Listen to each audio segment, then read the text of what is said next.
What's up, home bartenders? 2025 was a hell of a year for the channel.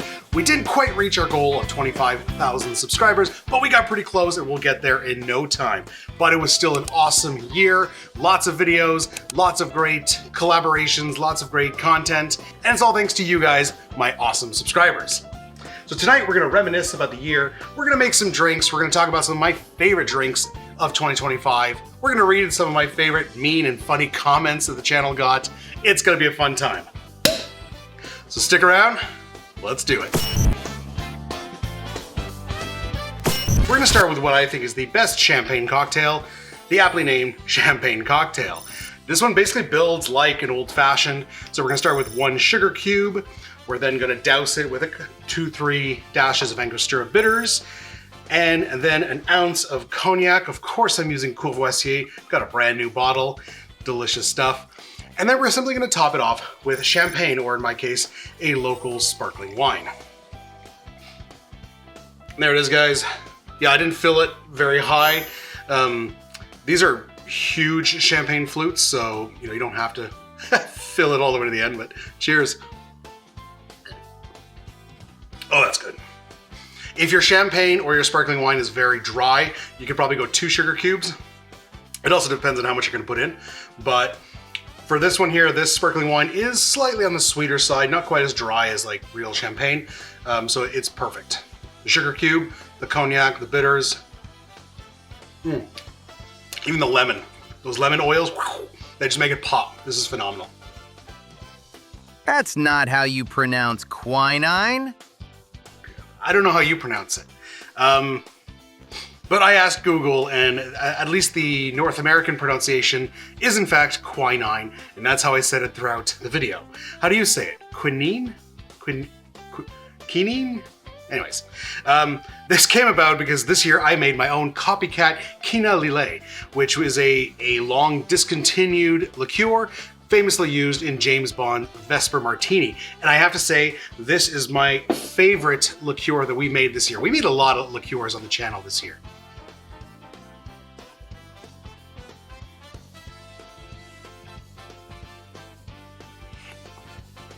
And this is like several months old now, and it still tastes phenomenal. That quinine flavor is phenomenal. It's not the only time this year that I was attacked about my pronunciation of things. One more thing. It's pronounced creme de menthe. As a Canadian French speaker, that made me laugh. Creme de menthe. So you realize that all these creme de liqueurs, creme de banane, creme de menthe, all this stuff, it's a French word. You guys are saying creme de menthe because you're having, as an English speaker, you have trouble pronouncing the proper pronunciation, which is creme de menthe. So you got the creme, you got to roll your R's like a Frenchie, creme, and then it's not de, it's de, which is the French word for of. There's cream of mint, that's what it says. Even though it's not a cream liqueur, in the French tradition, the cream liqueurs were basically anything that was sweetened, they would call it cream of. So there's no cream in it, but it's cream of banana, cream of mint, whatever. So crème de menthe, crème de banane. I'm not mispronouncing it. No. That's 6 no's. Daiquiri is 1 to 1 to 1. Equal parts rum, lime, and 2 to 1 simple. It's the easiest cocktail. Come on. 1 to 1 to 1. What kind of sugar bomb daiquiris are you drinking? So not only is he doubling up on the lime juice and the sugar syrup, he's also using a 2 to 1, using a rich simple syrup, so you're getting even that much more sweetness. This one took me a while, because at first I thought, like, I read it wrong. I actually, in the video, I made a daiquiri with less sugar. So I thought he was telling me, no, it's supposed to be 2-1-1. So my response was going to be like, yeah, I know that's the classic ratio, but I'm just altering it to my personal preference. But it took me a few rereads. I'm like, no, he's saying 1 to 1 to 1. That means he's only using 1 ounce of rum. So yeah, classic daiquiri has always been, you look up any recipe on Google, anywhere, classic daiquiri has always been 2-1-1. 2 ounces of rum, 1 ounce of lime, 1 ounce of sugar syrup. And then as you get comfortable with making cocktails, you can then start to play with those ratios to your personal preference. Personally, I prefer a daiquiri that is more tart. So I do 2 ounces of rum, 1 ounce of lime, and then I do maybe half an ounce of syrup or 3/4 ounce of syrup. Depends on the rum you're using, how sweet that is and whatnot. But I usually go lower on the sugar content. Something else I did in 2025, I fixed the Appletini. You're welcome. Not that anyone asked. Oh man, that's good. So I made homemade sour apple liqueur this year. Tastes like real apples, has that nice sour bite, and it's neon green. What's not to like? But the Appletini still kind of fell a little flat. So I figured, well, the part killing it here is not the liqueur, especially when you're using quality homemade stuff. It's the vodka, because the vodka is not giving anything. It's adding alcohol, but nothing else. So I figured, why not use apple brandy? To be clear, I actually use this local apple eau de vie, which is an unaged brandy. There's another pronunciation for you, eau de vie. Literally means water of life. But yeah, you could use Applejack, whatever apple brandy you want. Obviously, it'll alter the color a little bit. I decided to go with this because it's clear, so it wasn't going to affect that green color. But amazing, you get really punchy apple flavor from the brandy. This just wonderful like apple juice flavor, but you still get that sourness from the liqueur and from the lemon juice. Oh, this is what it's all about. And no, you don't have to go easy on the teeny. Using this sour green apple liqueur, I also made a sour apple margarita, to which someone commented, This isn't a margarita. It doesn't contain Cointreau. It's just a sour apple martini with tequila. So you're saying it's not a margarita because it doesn't contain Cointreau, but it's a martini even though it doesn't have gin or vermouth. See where your logic kind of fails? I got into a few lively debates, mainly on TikTok, about the quality of vodka, or like premium versus cheap vodka. And I don't know, I offended a few vodka connoisseurs along the way. Vodka certainly has flavor, similar to other clear liquors. But I stand by my point. Vodka, by its definition, and you can look this up, is a spirit, a neutral spirit that is colorless, odorless, and tasteless. The goal is to make it tasteless. That's why it's filtered so many times. I mean, you look at some of these premium vodkas, they'll say like triple filtered and all this stuff. The point is to get all the impurities out so you get something that is virtually tasteless. Obviously, yes, there will be nuances and flavors based on what they distilled and then how well it's filtered, how many impurities are left in it. There's a local vodka in Ontario here that's made from a milk byproduct.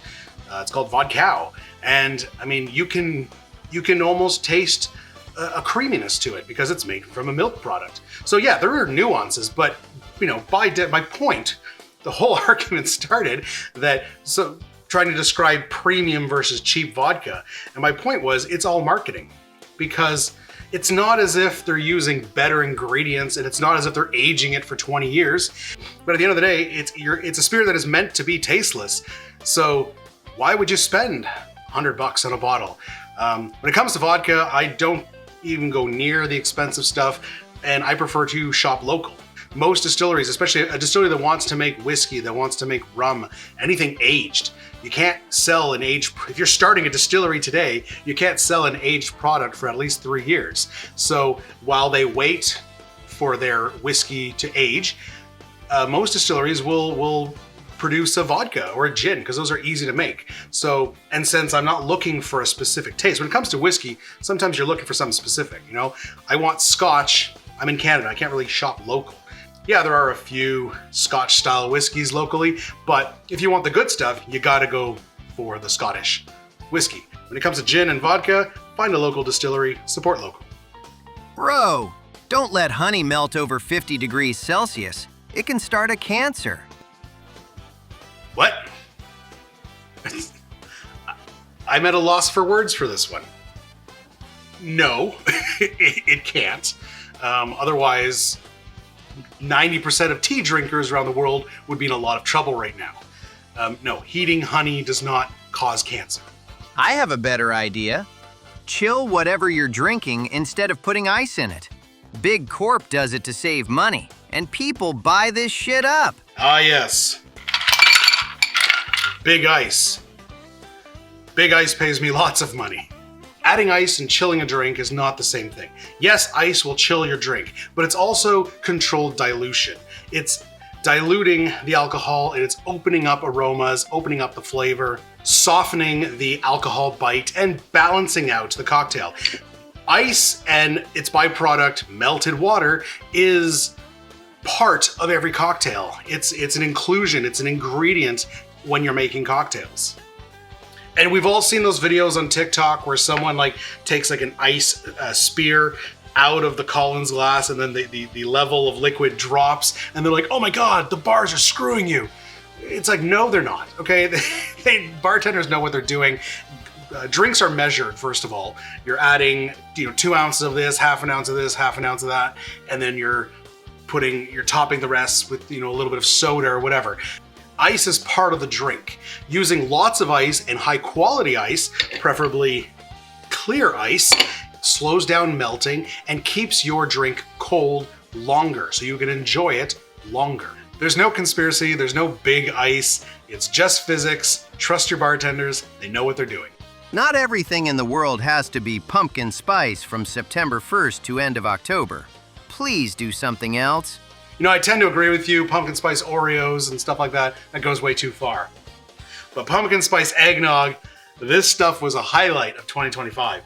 And look, it's like we're at the end of December and, well, needs to be shaken.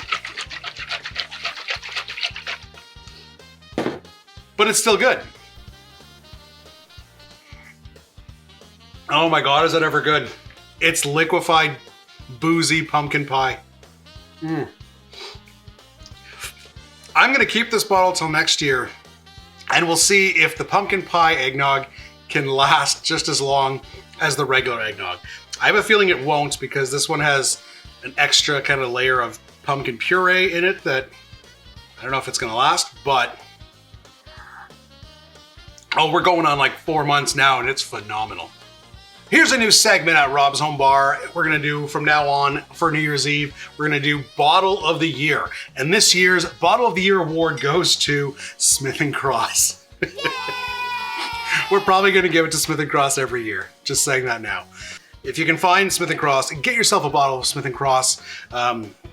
It's the best rum. And I would even say it is obviously prices change wherever you are. But for me, this is the one bottle that I would say is underpriced. I would easily pay, maybe not double, but I would easily pay more for this than it's labeled at. It has gone up in the last couple of years, but it's still, for what it is, absolutely worth it. It's time to make a champagne snowball. 2 ounces of our homemade Advocat. Oh, and there's another pronunciation one. I think it's meant to be Advocar, but I'm not gonna say that. 2 ounces of Advocat. 1 ounce of Fino Sherry. I actually ended up using Manzanilla Sherry because it's what I had open. Half an ounce of lime juice, and then we're gonna give it some ice, give it a good shaky shake, and then we're gonna pour it into a champagne flute and top it off with your sparkling wine or champagne. And that's what makes it a champagne snowball. And there it is, guys. Gets a lot of foam. There's something about the champagne and the cream makes it very foamy. Oh, that's phenomenal. Just as good as a snowball, slightly less sweet because instead of Sprite, lemon lime soda, we're using sparkling wine, but every bit as good. This is just a phenomenal way to enjoy your Advocat. My grandma did not get apricot brandy by buying vodka. So he's ripping on my apricot brandy recipe, saying that I'm not doing it right because I'm infusing vodka with apricots. It's a liqueur, yes. Even the commercial one, they call it apricot brandy. It's not actually fermented and distilled apricots. It's just brandy and vodka that is infused with apricot flavor. Apricots, sugar, and yeast from scratch. 1 little glass would set you back. She also made strong stuff from potatoes and wheat. We call that white lightning. A sip before bed and night-night. So, I'm not sure where you're from, but in most countries, home distilling is illegal. So, Grandma was a bootlegger.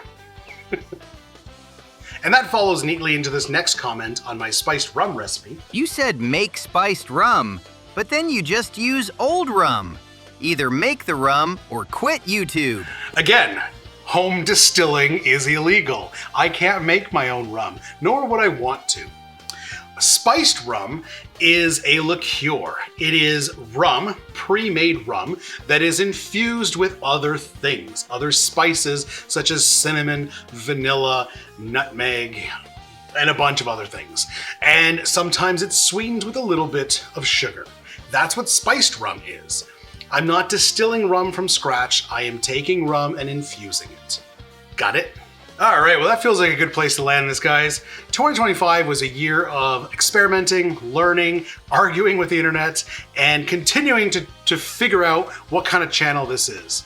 I am not a professional bartender. I am just an enthusiast, and I'm here to show you how you can easily create your own home bar and make quality professional level cocktails in the comfort of your own home. So if you watched this year, if you liked, commented, or even told me I was doing it wrong, thank you. That all keeps the conversation going, and it's all part of what makes this fun. Oh, and we just recently opened up our membership section. So if you like what we're building here, you want to support the channel, check out the membership section. Every little bit helps, and it helps me bring more content to you guys, and I will be creating some membership-only content in 2026, so if you want to be part of that, definitely check that out. I really do appreciate it. It helps me continue to be able to build the channel bigger and bigger. So here's to experimenting, learning, and not taking this stuff too seriously. Cheers to 2026. Thanks for sticking around, guys. We'll see you in the next one.